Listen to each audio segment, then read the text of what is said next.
Assalamualaikum warahmatullahi wabarakatuh. Perkenalkan, nama saya Dewi Anggit Winarni dari Prodi Manajemen dengan NIM 2892150100. Pada hari ini saya akan mempresentasikan tugas UTS Pengantar Ekonomi dan Makro semester 3 dari dosen pengampu Bapak Imhar SEMM. Sistem ekonomi Indonesia. Sistem ekonomi yang diterapkan di Indonesia adalah sistem ekonomi Pancasila yang di dalamnya terkandung demokrasi ekonomi. Demokrasi ekonomi berarti bahwa kegiatan ekonomi dilakukan dari, oleh, dan untuk rakyat di bawah pengawasan pemerintahan. Jenis-jenis sistem ekonomi. 1. Sistem ekonomi tradisional.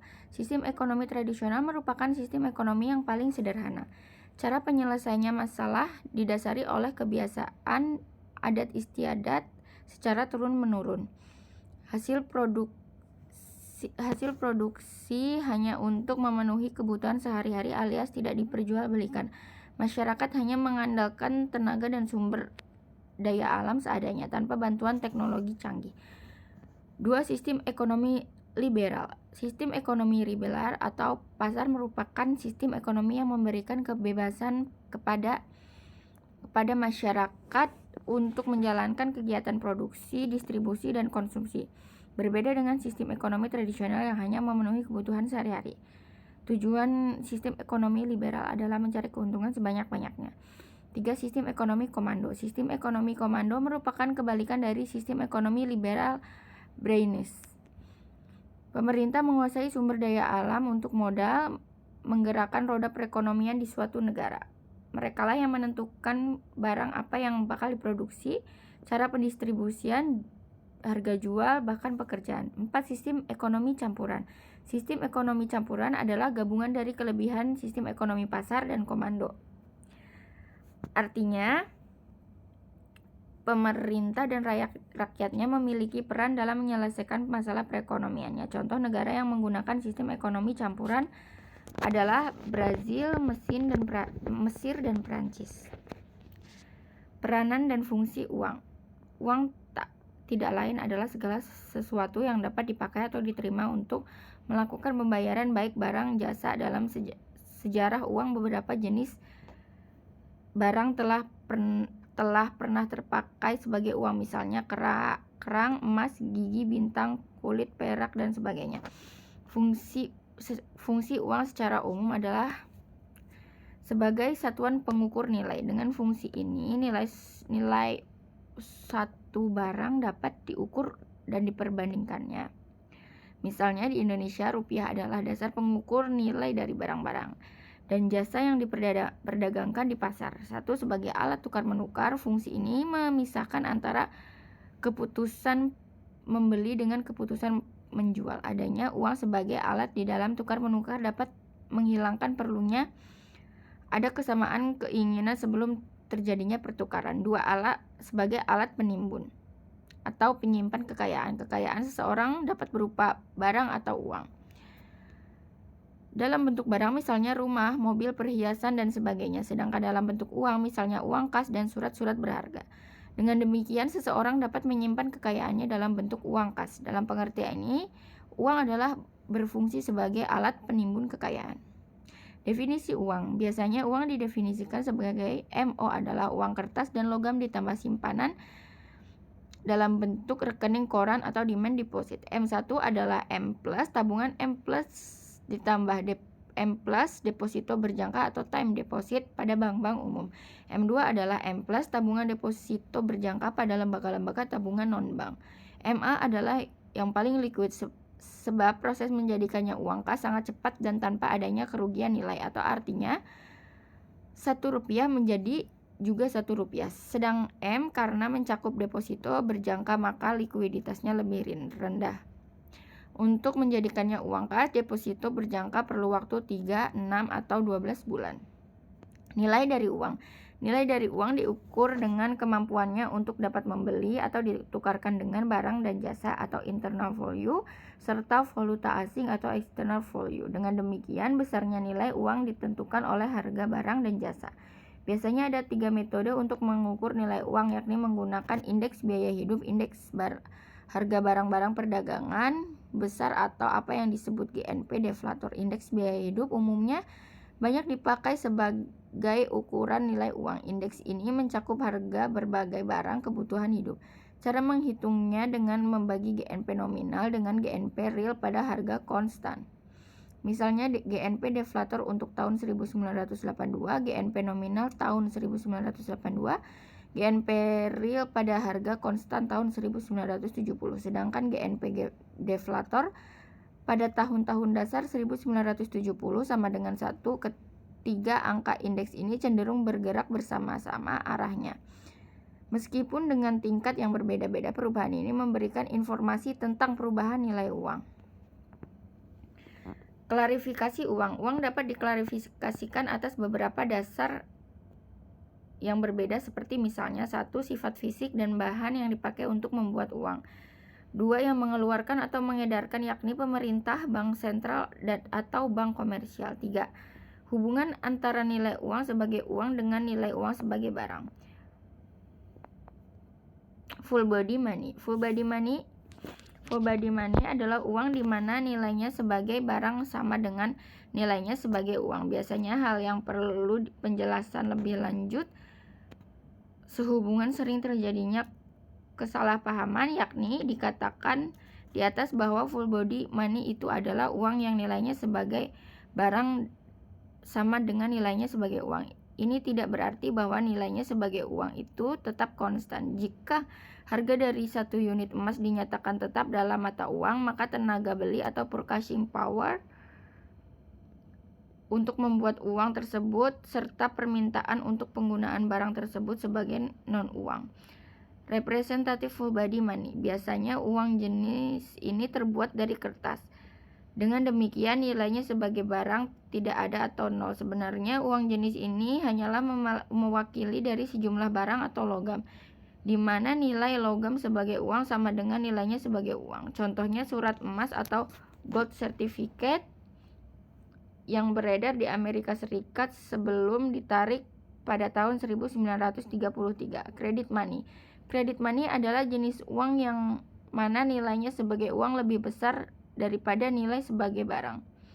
Dalam keadaan tertentu, nilai sebagai barang tidak penting. Seperti uang kertas, credit money ini dapat berbentuk token coins atau uang tanda. Token uang ini berbentuk logam dengan nilai nominal atau sebagai uang untuk lebih tinggi daripada nilai sebagai barang, sering disebut nilai intrinsic. Nilai nominal biasanya kecil, sebab uang jenis ini digunakan untuk perhitungan uang kembali, yang biasanya merupakan pecahan kecil. Representative token money. Bedanya dengan full body money adalah bahwa representative token money dijamin dengan logam atau koin yang nilainya sebagai barang intrinsik atau lebih rendah dari nominalnya. Salah satu contohnya adalah sertifikat perak, dikeluarkan di Amerika tahun 1978 sampai 1967. Representative token money berbeda dengan full body money adalah bahwa representative token money dijamin dengan logam atau koin yang nilainya sebagai barang atau intrinsik lebih rendah dari nilai nominal. Salah satu contohnya adalah sertifikat perak, dikeluarkan di Amerika Serikat tahun 1978 sampai 1967. Uang kertas yang dikeluarkan oleh pemerintah biasanya berbentuk uang kertas dan sering disebut fiat money. Kepercayaan masyarakat merupakan dasar penerimaan kertas tersebut sebagai uang. Uang kertas yang dikeluarkan oleh bank sentral. Kebanyakan uang kertas yang beredar di masyarakat dewasa ini berupa uang kertas yang dikeluarkan oleh bank sentral.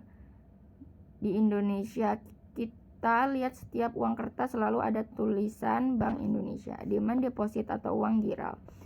Bagian terbesar dari jumlah uang yang beredar merupakan uang giral. Makin maju suatu perekonomian, biasanya proporsi uang giral makin besar.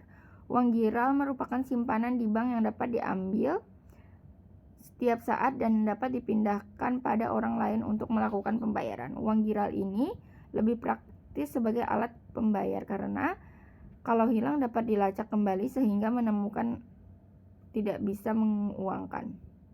Dapat dipindah tangankan tanpa ongkos atau biaya yang tinggi dan dapat dilakukan dengan cepat. Tidak diperlukan adanya uang kecil kembali sebab cek dapat ditulis dengan nilai transaksi.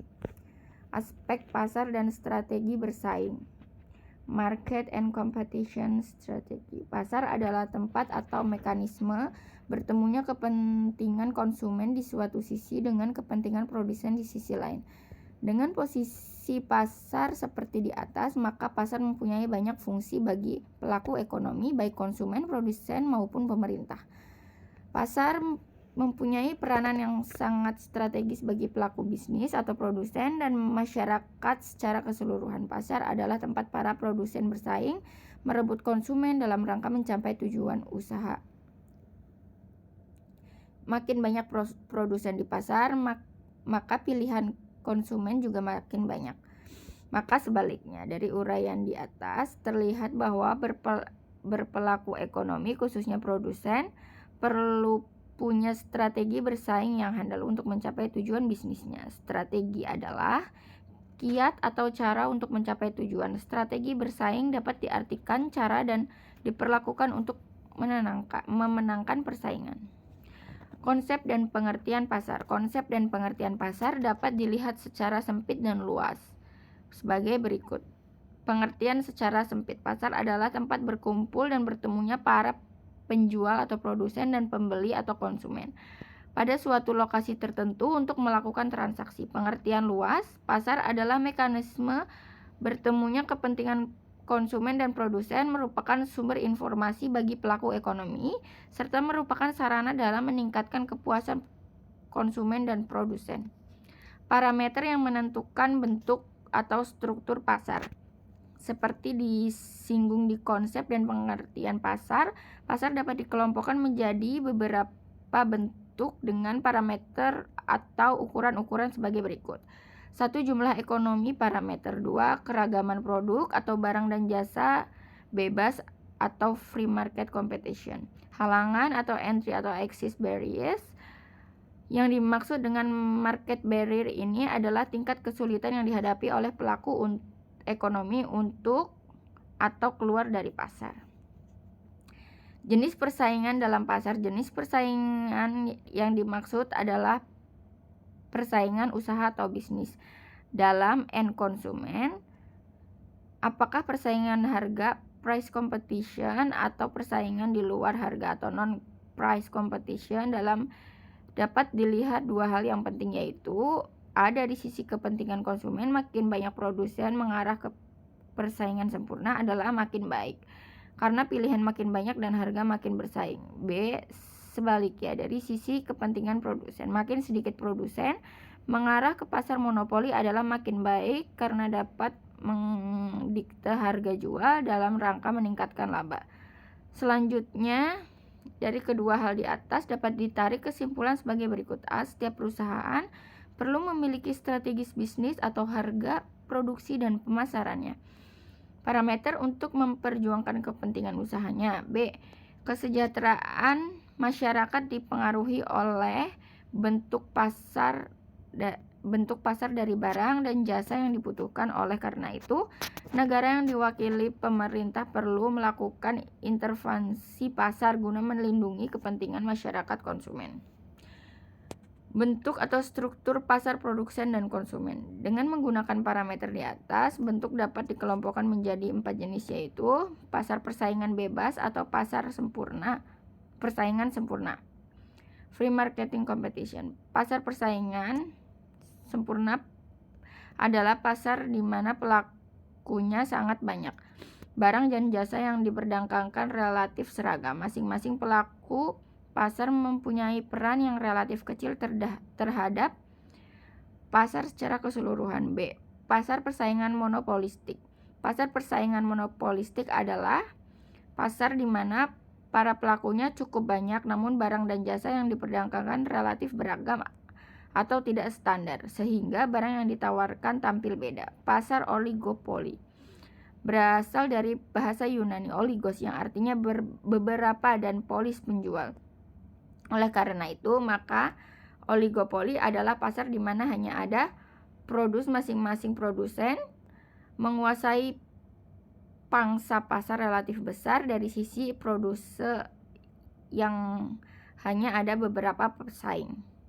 D. Pasar monopoli adalah pasar di mana hanya ada satu produsen. Dengan demikian, maka pada pasar monopoli ini tidak ada pesaing.